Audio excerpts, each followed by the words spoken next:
Olá, eu sou o professor Paulo Bacil e nesse vídeo nós falaremos sobre a espécie tributária contribuições de melhoria.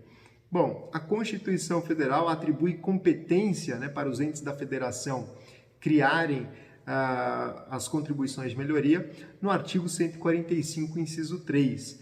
Nós temos também esse tributo regulamentado no Código Tributário Nacional, nos artigos 81 e 82, e também temos o Decreto-Lei 195 de 67, que traz regulamentação também para as contribuições de melhoria. Bom, as contribuições de melhoria são considerados tributos vinculados.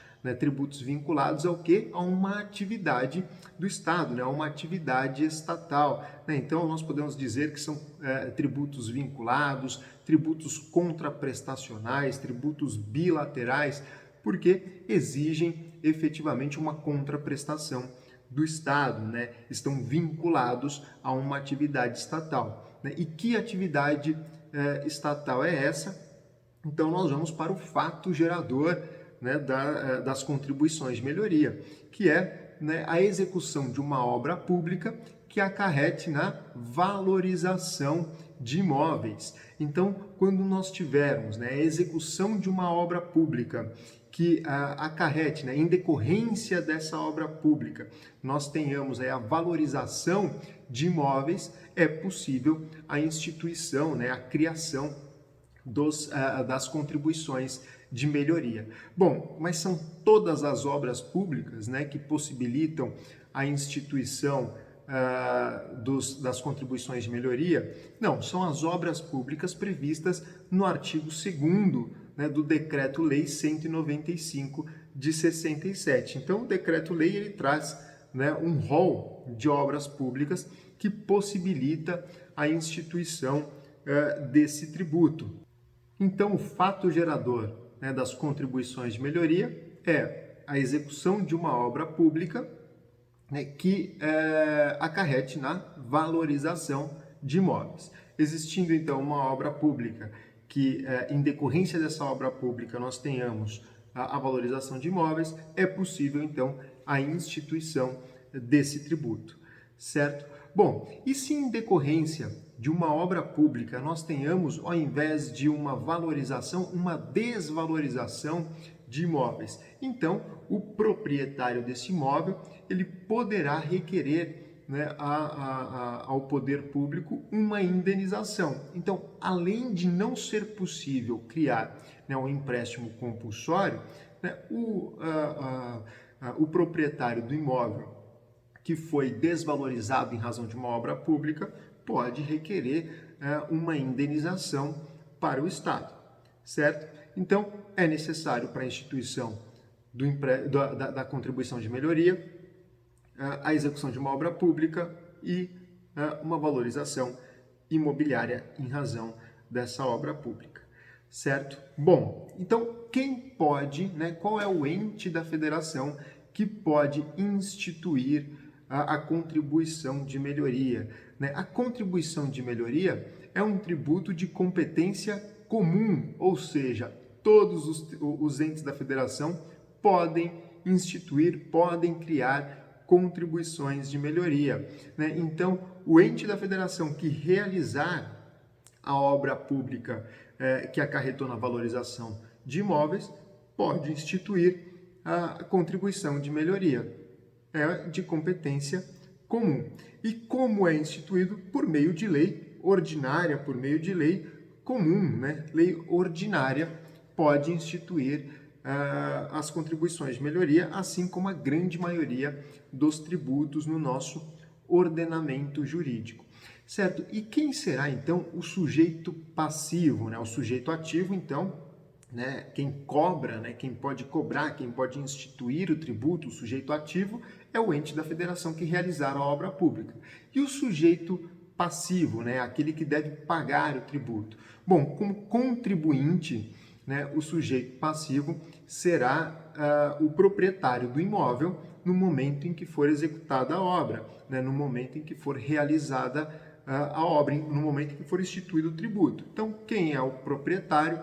Esse será o sujeito passivo na qualidade de contribuinte.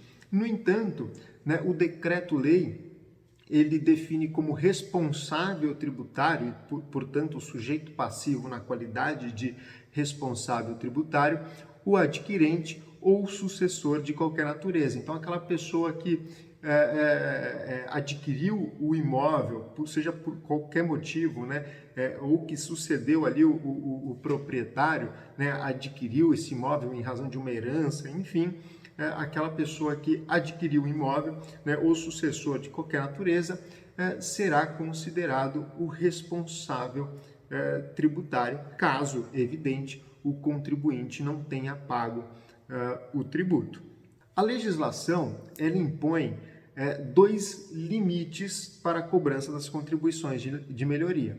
Um limite global e um limite individual, né, para cada contribuinte. Então, como limite global, a legislação ela impõe o custo da obra. Então, os contribuintes, né, todos os contribuintes, pagando ali as contribuições de melhoria, pagando esse tributo, né, juntando tudo o que os contribuintes pagaram, não pode exceder o custo da obra. Por quê? Porque a ideia não é que o Estado enriqueça, né, os cofres públicos com as contribuições de melhoria. Não.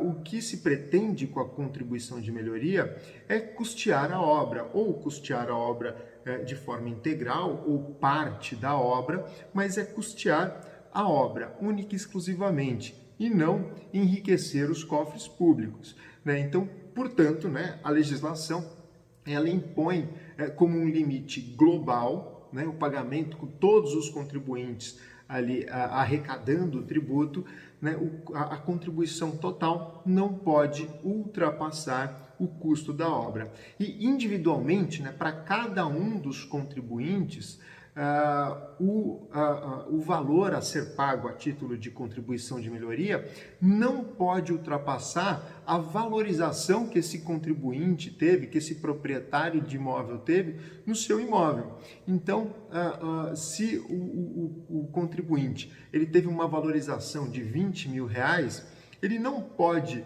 ser obrigado a pagar para os cofres públicos, pagar para o ente da federação, mais do que os R$20.000 que ele teve de valorização. Então, a legislação ela impõe dois limites. Um limite global, né, que serve para todos os contribuintes, então todos os contribuintes, a arrecadação total dessa contribuição de melhoria não pode ultrapassar o custo da obra e individualmente, né, para cada contribuinte, o limite não pode ultrapassar a valorização que esse contribuinte teve com o seu imóvel. Bom, além desses limites, né, o decreto-lei ele ainda estabelece uma limitação com relação à parcela anual a ser paga, né, a título desse tributo. Então, no artigo 12 do decreto-lei 195, né, nós temos como um limite da parcela anual, né, quanto o contribuinte pode pagar num ano a título de contribuição de melhoria, né, é estabelecido um limite de até 3% do valor do seu imóvel. Então, o contribuinte ele não pode ser obrigado a pagar mais de 3% do valor do seu imóvel a título de contribuição de melhoria.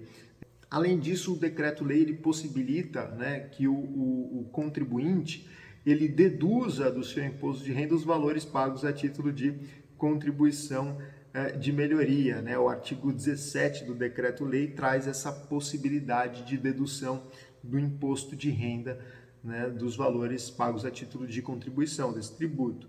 Bom, o decreto-lei ele traz também, né, no artigo 9º, os critérios que devem ser observados para a instituição, para a cobrança efetiva desse tributo, né, que é o critério temporal, quando, né, a partir de quando pode ser cobrado esse tributo. E o artigo 9º ele diz para a gente que só pode ser cobrado tributo depois de executada a obra, né, e depois também de publicado o demonstrativo de custo dessa obra, né? Esse critério é importante por quê?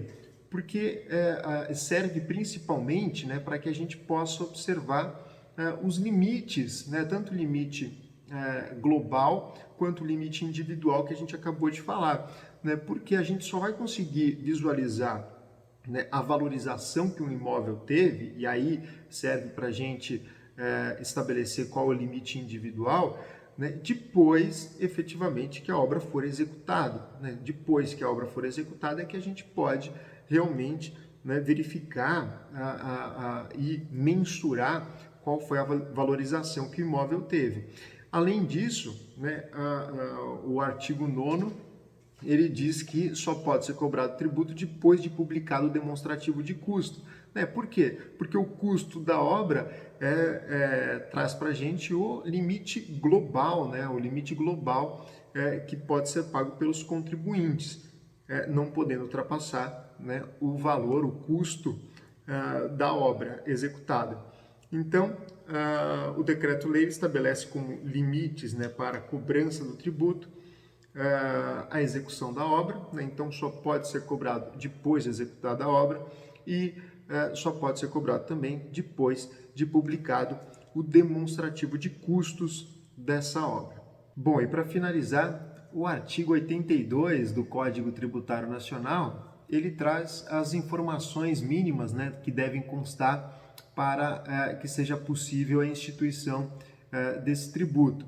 Então, o artigo 82, ele diz que deve ser publicado, né, para cobrança desse tributo, deve ser publicado um memorial descritivo do projeto, né, da obra que vai ser realizada. Além disso, deve ser publicado o orçamento, né, do custo da obra. Deve ter também, né, para cobrança do tributo, né, a definição, né, da parcela de custo da obra que vai ser financiada pela contribuição, né, se a obra toda vai ser financiada por meio de contribuição de melhoria ou se parte dela, né, qual o percentual da obra que vai ser realmente custeada, né, pela contribuição de melhoria. Além disso, deve ser delimitada, né, a zona de beneficiamento, né, ou seja, né, qual é o perímetro ali, né, quais são os imóveis que serão beneficiados, né, por essa obra, que terão valorização em razão dessa obra pública, né, e também, né, e por fim, deve delimitar qual é o fator de absorção desse benefício, né, o quanto esses imóveis serão valorizados em razão dessa obra pública. Claro, evidente, porque vai servir como, né, o limite, né, para a cobrança do tributo para o contribuinte. Então, todas essas informações elas devem constar, né, para que possa então para que possa ser cobrado, né, esse tributo do contribuinte.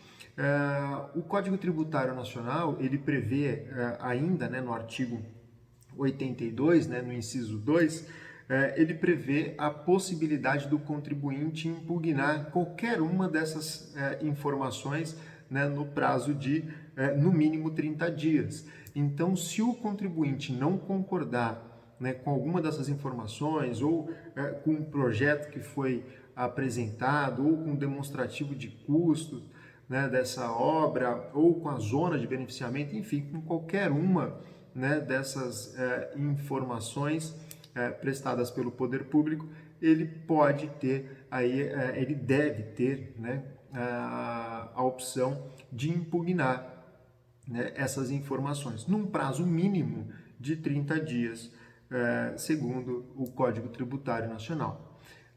Bom, com relação às contribuições de melhoria, essas são as informações principais e aguardo vocês para a próxima aula. Até mais!